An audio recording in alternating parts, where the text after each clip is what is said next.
చెప్పండి సార్, గత ప్రభుత్వం హయాంలో తిరుమల శ్రీవారి లడ్డు కల్దుషం కానీ, బీఫ్ ఆయిల్ కానీ, లేకుంటే మన ఫిష్ ఆయిల్ కానీ కలుషితం జరిగింది. ఇవే లడ్డూలను అయోధ్య రాముడికి కూడా పంపారు. దీన్ని అసలు ఎలా చూడవచ్చు? ధర్మద్రోహం జరిగిపోయింది, దైవద్రోహం జరిగింది. కారణం ఏంటంటే దేవాలయంలో దొంగలు పడి హుండీలు పట్టుకెళ్ళాడంటే ఆ దొంగకి ఆ దైవం మీద గౌరవం లేదు, భక్తి లేదు, పాపభీతి లేదు, పుణ్యం కావాలనే ఆలోచన లేదు. అటువంటి దొంగ మాత్రమే దేవాలయాన్ని దోచుకుంటాడు. ఇటువంటి ధర్మ విరోధులు, ధర్మద్రోహులు మాత్రమే ఇలాంటి పనులు చేస్తారు. కాబట్టి ఇది చరిత్రలో మిగిలిపోయే ఒక కళంకితము. కాబట్టి ఇటువంటి దుర్మార్గం జరిగింది అని చెప్పంటే ధర్మం పట్ల నిష్ఠ, దైవం పట్ల శ్రద్ధ లేని వాళ్ళ వల్ల జరిగిందని భావిస్తున్నాం. జగన్మోహన్ రెడ్డి గారు కానీ, లేకుంటే సుబ్బారెడ్డి గారి మీద ఇంతవరకు అసలు ఎటువంటి వారు అసలు పరిశీలనలోకి రాలేదని ప్రకటించేశారు. మొదట జరగలేదని చెప్పారు, ఇప్పుడు మా పరిశీలనలో ఇవేమీ రాలేదని చెప్పారు. ఇప్పుడు కొత్త ఈఓ గారు కూడా మేము వచ్చిన తర్వాత పదే ఫిర్యాదులు వస్తున్నాయి దాని నాణ్యత విషయంలో, అందుకని అనుమానం వచ్చి మేము ల్యాబ్కి పంపిస్తే ఈ విషయాలన్నీ బయటపడ్డాయని చెప్పారు. కాబట్టి 5 సంవత్సరాల పాటు ఈ నాణ్యతా పరీక్షలు చేయకుండానే నెయ్యిని వాడేశారని ఈఓ గారు ప్రకటించారు. మనందరం చూసాం. నెయ్యి ధర చాలా ఎక్కువగా ఉంది అని చెప్పేసి ఇది వాడినాం.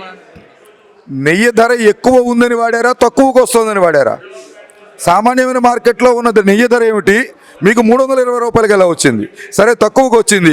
మీరు ఫుడ్ ప్రాసెసింగ్ సిస్టమ్ ఏదైతే ఉందో దాని ప్రకారం పరీక్షలు చేయాలిగా. తిరుమల కొండ మీద హోటల్లో ఉన్నటువంటి ఆహార నాణ్యత పరిశీలించారు, ప్రసాదం నాణ్యత ఎందుకు పరిశీలించలేకపోయారు?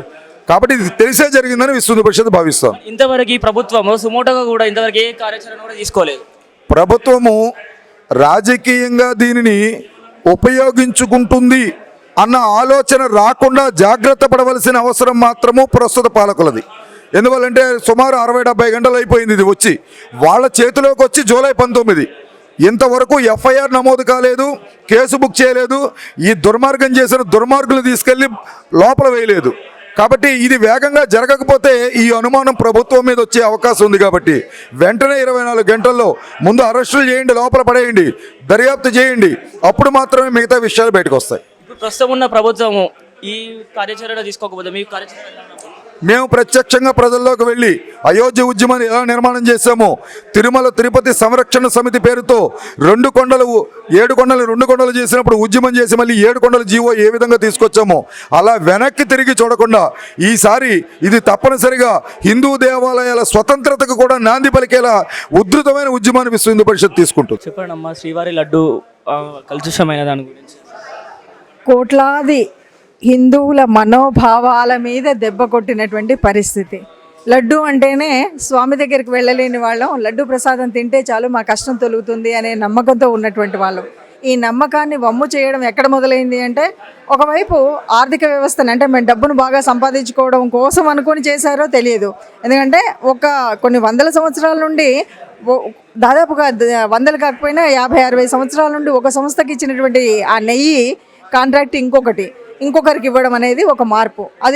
అది కూడా అల్ఫా అనేటువంటిది మన అందరికీ తెలిసినటువంటిది.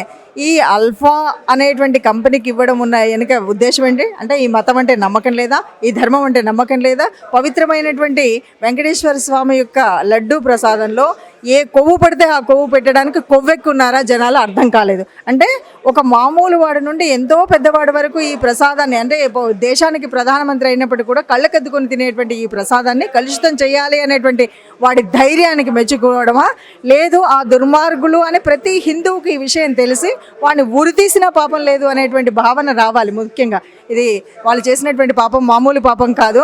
నిజం చెప్పాలి అంటే అది వాళ్ళు బతకడానికి అనర్హులు అయినటువంటి ఓ పాపం చేశారు. దానికి తప్పకుండా భగవంతుడు వాళ్ళకి శిక్ష వేయడం అయితే చేస్తాడు. కానీ ఇవే లడ్డూలన్నీ మన అయోధ్య రామ మందిరికి కూడా పంపారు. ఆ పాపని అలా కుప్పలుగా మోసుకుంటూ మూట కట్టుకున్నారు. పాపానికి కూడా అంటుంటారు కదా, పరిపక్వత రావాలని. తెలియక చేసిన పాపం మనదైతే, తెలిసి కావాలని చేసిన పాపం వాళ్ళది. ఏది ఏమైనా అందుకని మనం కూడా ప్రక్షాళన చేసుకోవాలి. ఆ స్వామి యొక్క నామ కీర్తనతో, అలాగే మన దేవాలయాలు మన అంతా కూడా ప్రక్షాళన చేసుకోవాలి.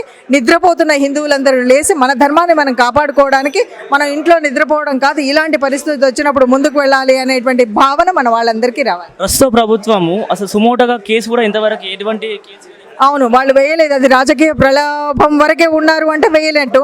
లేదు, వేస్తారా లేదా అన్నది మన డిమాండు. వేశారా సంతోషం, వేయలేదు అంటే ఊరుకునే పని లేదు. ఇప్పటికే కేసులు అయితే విశ్వ హిందూ పరిషత్ నుండి 2 రాష్ట్రాల్లో మనం అనేక చోట్ల కేసులు అయితే పెట్టాం. అది తప్పనిసరిగా జరిగే వరకు నిరాహార దీక్షలు చేయడం అనేది ఉంటుంది. లేదా దానికి ఏ రకంగా మేము ముందుకు తీసుకెళ్తే వాళ్ళు దారికి వస్తారా, ప్రభుత్వాలు దిగి వస్తాయన్నది మాకు తెలుసు.